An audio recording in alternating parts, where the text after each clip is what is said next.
warahmatullahi wabarakatuh. Bismillahirrahmanirrahim.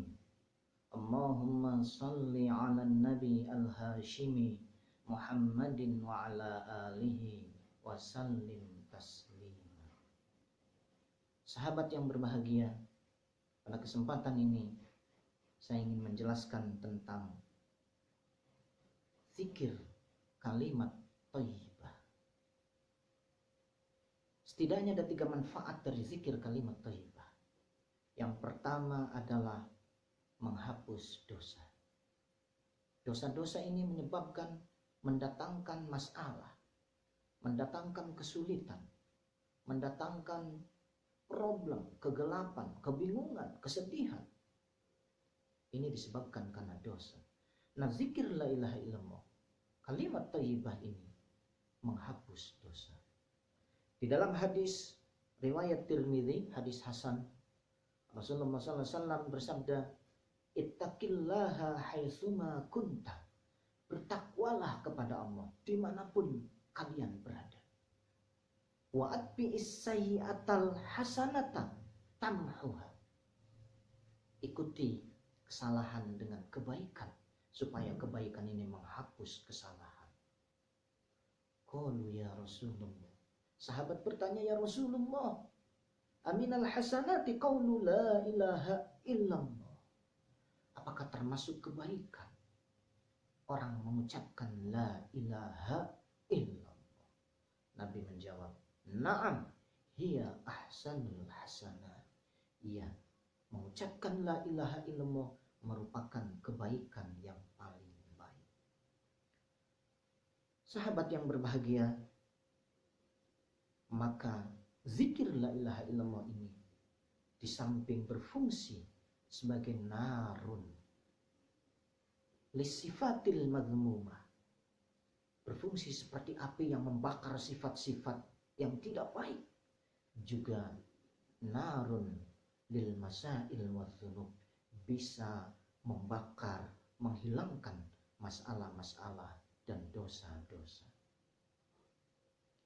Ketika kita melakukan dosa,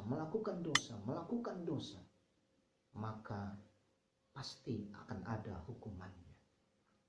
Ada yang dihukum di dunia dan ada yang dibalas nanti di akhirat. Di dalam hadis sahih riwayat Tirmidzi disebutkan, idza aradallahu bi'abdihi al-khaira ajjala lahu al-'uqubata fid dunya. Ketika Allah menghendaki seorang hambanya menjadi hamba yang baik, maka Allah menyegerakan hukuman atas dosanya di dunia.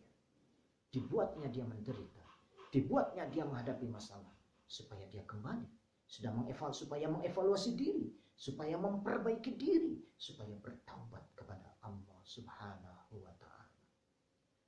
Wa idza arada 'abdahu asy-syarra amsaka 'anhu bi dzanbihi hatta yuwafa bihi yaumal qiyamah. Ketika Allah menghendaki hambanya menjadi hamba yang tidak baik, maka dosa-dosanya itu ditahan tanpa hukuman, dibiarkan tidak dihukum. Hatta yuwafa bihi yaumal qiyamah, sehingga nanti dihukumnya disempurnakan pada hari kiamat. Sahabat yang berbahagia, maka jika kita punya masalah, bagi orang yang beriman, bahkan sampai kaki terkena duri, kemudian merasakan sakit karena tertusuk duri, itu ada dosa yang dihapus. Setiap kali kita punya masalah, membuat kita kebingungan, kesulitan, sedih, maka pasti ada dosa yang dihapus oleh Allah Subhanahu wa ta'ala.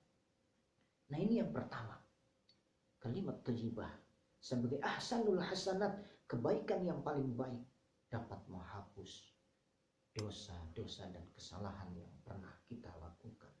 Yang kedua, zikir kalimat thayyibah ini dapat mengalahkan nafsu sabu'iyah yang ada di dalam diri kita.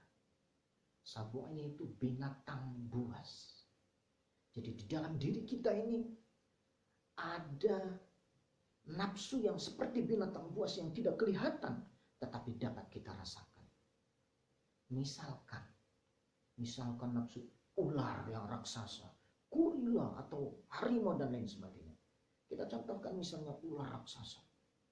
Ketika orang mau melangkah menuju kebaikan, mencari ilmu, silaturahmi, tiba-tiba nafsu sabu'iyah, ular berbentuk ular raksasa ini membelit kaki kita sehingga kita tidak dapat melangkahkan kaki, sehingga kita dapat dibelokkan sehingga arahnya tidak lagi menuju pada kebaikan. Ketika kita akan bersedekah, tangan kita masuk ke kantong, tiba-tiba nafsu sabu'iyah yang berbentuk ular raksasa ini membelit tangan kita sehingga kita tidak jadi untuk bersedekah. Ketika kita membaca zikir kalimat thayyibah, kalimat yang baik, la ilaha illallah, maka satu kali kita membaca itu seakan-akan nafsu sabu'iyah ini dipukul.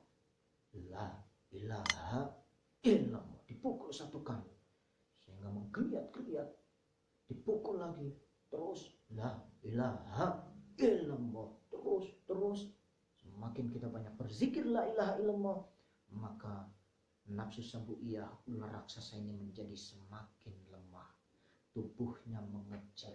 Andaikan kita mau melangkah kemudian dibelit oleh ular yang hanya sebesar jari, tentu tidak akan menjadi penghalang bagi kita. Maka ketika nafsu sabu'iyah bisa kita kalahkan, kita akan dimudahkan untuk melakukan kebaikan-kebaikan. Yang meliku nafsahu, bisa mengendalikan dirinya, mengalahkan nafsunya, sehingga mudah untuk melakukan kebaikan-kebaikan. Nah, ini yang kedua, mengalahkan nafsu sabu'iyah. Sehingga malas, hoream, dengan memaksakan diri dengan memperbanyak, merutinkan zikir la ilaha illallah, itu akan semakin berkurang, semakin hilang, malasnya menjadi hilang, menjadi rajin, menjadi taat, dan seterusnya. Nah, ini yang kedua. Yang ketiga, kalimat thayyibah la ilaha illallah ini disebut dengan kalimat thayyibah, kalimat yang baik.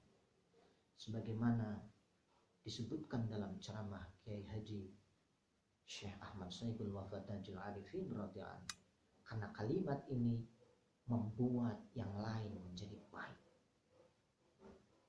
Qaulnya, perkataannya menjadi baik, pantang berdusta, tidak mau bergibah, tidak mau mengadu domba, tidak mau berkata yang sia-sia. Lisannya menjadi baik, positive speaking.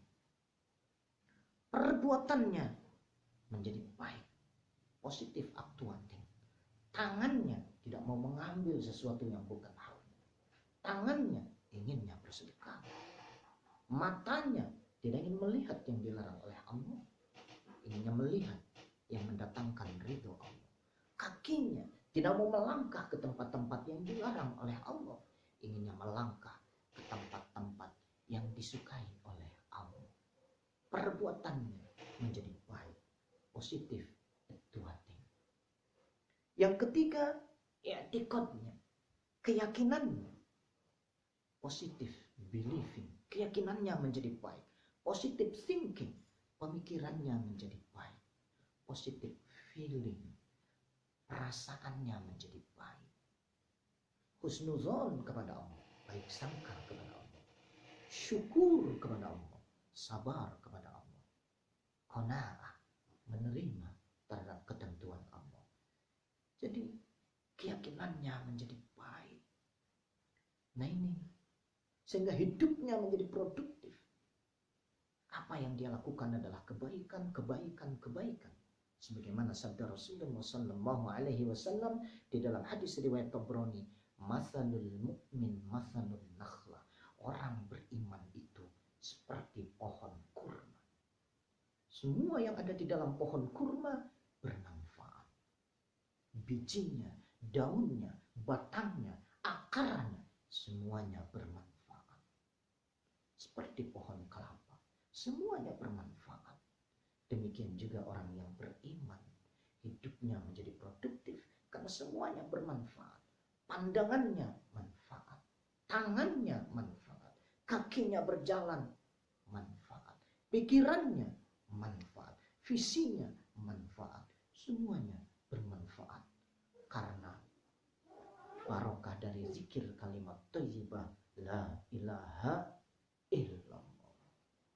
Karena itulah Rasulullah SAW bersabda, jaddidu imanakum bila ilaha illallah. Perbaharui, kuatkan iman-iman kalian dengan la ilaha illallah.